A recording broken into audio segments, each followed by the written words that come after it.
Diana Mercer had been fighting for her son's custody for 22 months. Her ex-husband, Raymond Cole, a wealthy real estate developer from Atlanta, had the best legal team money could buy. 3 senior attorneys, 2 character witnesses from his country club, a private investigator who had spent months digging through Diana's life, looking for anything he could use. And what had Raymond found? That Diana was poor, that she worked double shifts as a nurse's aide at a community hospital in Baltimore. That she drove a 2009 Honda Civic with a cracked rear bumper. That her apartment had 2 bedrooms, not 4. That she ate dinner with her son every single night, helped him with homework at the kitchen table, took him to the library on Saturdays, prayed with him on Sundays, and held him when he cried. Raymond's lawyer had framed all of that, the small apartment, the old car, the double shifts, as evidence that Diana could not provide the standard of living a child deserved. The courtroom had been brutal. Week after week, Diana sat at that table in her green blazer, the one she'd bought at a thrift store 3 years ago for job interviews, and listened to Raymond's lawyers paint a picture of her as a struggling, barely surviving woman who had nothing to offer her child. She never broke, not in front of them. But at home, Marcus saw everything. Part 2. The Boy Who Paid Attention. Marcus Cole was 10 years old, but he had the kind of eyes that belonged to someone much older. Quiet eyes, watching eyes. He had sat in that waiting room outside the courtroom more times than he could count. He wasn't allowed inside during testimony. Child Protective Services said it wasn't appropriate. But Marcus had a habit. Every night, after dinner, he would ask his mother one question. "Mama, what happened today?" And Diana, exhausted and heartbroken, would sit down beside him and tell him. Not the legal language, not the arguments, just the truth, in plain words, the way she always talked to him. She told him about the things Raymond's lawyers said. She told him it hurt. She told him she was scared. And Marcus listened, every time, without interruption. Then he would go to his room, open his brown folder, the one with the 2 red hearts he had drawn on it in kindergarten, and he would write. Not a diary, not homework. He was writing a letter. A letter that had been growing for months. Page after page, written in a 10-year-old's handwriting, in blue ballpoint pen, in the quiet hours after his mother fell asleep. Part 3. The morning of the final hearing. The final custody hearing was scheduled for a Tuesday in November. Diana had barely slept. She sat at the kitchen table at 5 in the morning, staring at her coffee, already dressed in her green blazer. Her hands were trembling slightly. She had asked her lawyer if there was anything else they could do, any argument they hadn't tried. Her lawyer had been honest with her. "Diana, unless something changes today, I think Raymond has the edge." "I'm sorry." She nodded. She thanked him. She hung up the phone. Then Marcus walked into the kitchen. He was already dressed. Full gray pinstripe suit. The one Diana had bought him for his grandfather's funeral 2 years ago, which somehow still fit. White dress shirt. The burgundy and gold tie his uncle had given him. Brown shoes, polished. He was holding his brown folder. Diana looked at him. "Baby, what are you doing up?" Marcus sat down across from her. He put the folder on the table between them. "Mama," he said, "I want to testify." Diana shook her head immediately.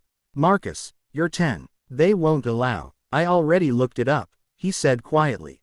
"In Maryland, a child can request to address the court. I wrote it down. The rule is on page 3. He opened the folder and slid a printed page across the table. Diana stared at it. Then she looked at her son. "Marcus, what is in that folder?"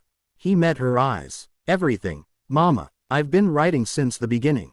Everything I've seen. Everything you've done for me. Every night you came home tired but still helped me with my homework. Every Saturday at the library.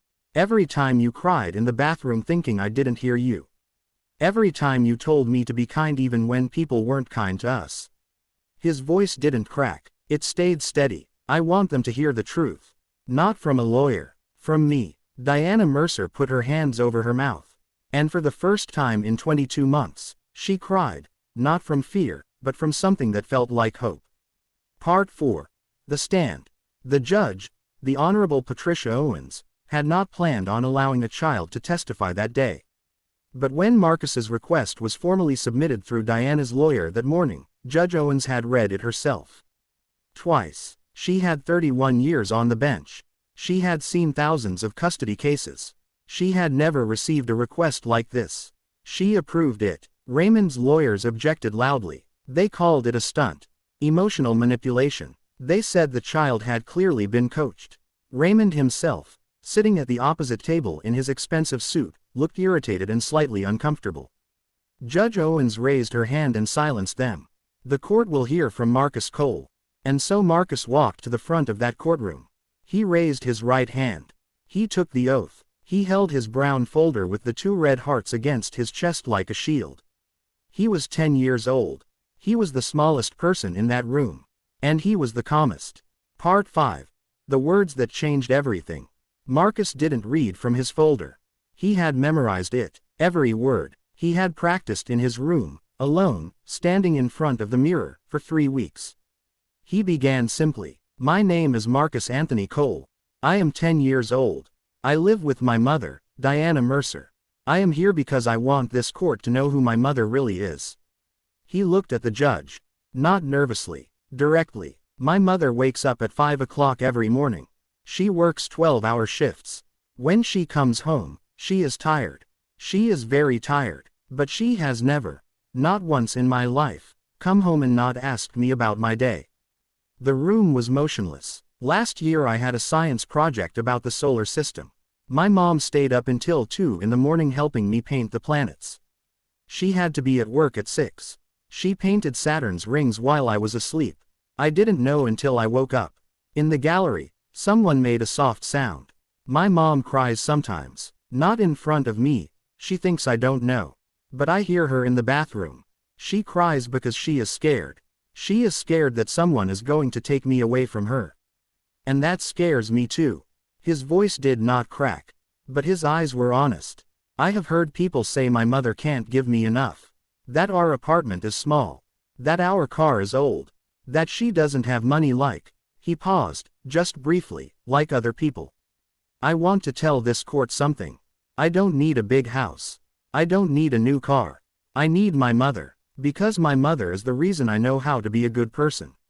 She is the reason I know that you help people even when it's hard. She is the reason I know that love isn't about money. He reached into his folder then, for the first time, and held up a single sheet of paper. I wrote down every single thing my mother has done for me since this case started. There are 214 things on this list. I counted. He set it down on the edge of the judge's bench. I'm not asking you to feel sorry. For us, I'm asking you to see the truth. My mother is the best parent I have ever known. And I am the luckiest kid I know, because she's mine. He stepped back. The courtroom was silent for a full 10 seconds. And then, from somewhere in the gallery, a single person began to applaud. Then another. Then another. Judge Owens did not stop them. Diana Mercer lavaba 22 meses peleando por la custodia de su hijo. Su ex esposo, Raymond Cole, un acaudalado promotor inmobiliario de Atlanta, tenía el mejor equipo legal que el dinero podía comprar. Tres abogados senior, dos testigos de carácter de su club de campo. Un investigador privado que había pasado meses revisando la vida de Diana, buscando cualquier cosa que pudiera usar en su contra. Y que había encontrado Raymond. Que Diana era pobre. Que trabajaba doble turno como auxiliar de enfermera en un hospital comunitario en Baltimore. Que manejaba un Honda Civic 2009 con el parachoques trasero roto. Que su apartamento tenía 2 habitaciones, no 4. Que cenaba con su hijo todas las noches, lo ayudaba con la tarea en la mesa de la cocina, lo lavaba a la biblioteca los sábados, oraba con él los domingos, y lo abrazaba cuando lloraba. El abogado de Raymond había enmarcado todo eso, el pequeño apartamento, el carro viejo, los dobles turnos, como evidencia de que Diana no podía prover el nivel de vida que un niño merecía. El tribunal había sido brutal. Semana tras semana, Diana se sentaba en esa mesa con su blazer verde, el que había comprado en una tienda de segunda mano 3 años atrás para entrevistas de trabajo. y escuchaba como los abogados de Raymond pintaban la imagen de una mujer que apenas sobrevivía y que no tenía nada que ofrecerle a su hijo. Ella nunca se quebró, no frente a ellos. Pero en casa, Marcus lo veía todo. Marcus no leo de su carpeta. Lo había memorizado, cada palabra, había practicado en su habitación, solo, de pie frente al espejo, durante 3 semanas. Comenzó con sencillas. Me llamo Marcus Anthony Cole. Tengo 10 años. Vivo con mi madre, Diana Mercer. Estoy aquí porque quiero que este tribunal sepa quién es realmente mi madre. Miro a la huesa, no nerviosamente, directamente. Mi madre se levanta a las 5 de la mañana todos los días. Trabaja turnos de 12 horas. Cuando llega a casa, está cansada.